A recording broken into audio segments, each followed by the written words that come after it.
চলো চলে আজকে একটু মাটন রান্না করা যাক। আমি খুব বেশি মাটন রান্না করি না, ইনফ্যাক্ট এখানে আমাকে ননভেজ বেশি রান্না করতে হয় না, কেন আমার ভাসুরমশাইরাই রান্না করেন।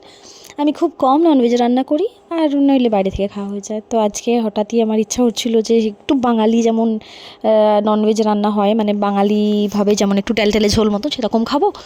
সে কারণে বলাতে আর যখন মাটন এনে দেয় তখন আমি বেশ আনন্দ নিয়ে রান্না করতে বসি। তো আমি এক এক করে প্রসিডিওরগুলোই দেখিয়েছি, সেগুলো সবাইকার অজানা কিছুই না, মানে সবাই জানে আমি একদম নর্মালিভাবে যেভাবে রান্না করে হয়তো সেভাবে, বা কিছু আমি স্কিপও করতে পারি। তো আমার যেগুলো মনে মনে ছিল সেগুলো দিয়ে রান্না করেছিলাম। তো আমি বেশ খুশি হচ্ছিলাম।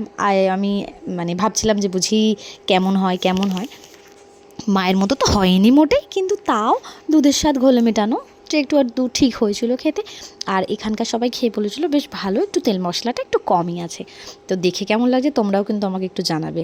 আমি কিন্তু আগে কষিয়ে নিয়ে তারপরে আমি প্রেশার কুকারে সিটি দিয়েছিলাম। আর আলু, বিশ্ববিখ্যাত আলু, 5টা সিটি দেওয়ার পরেও আলু গলেনি, কিন্তু হ্যাঁ খাওয়ার মতন গলেছিল। ওকে টাটা।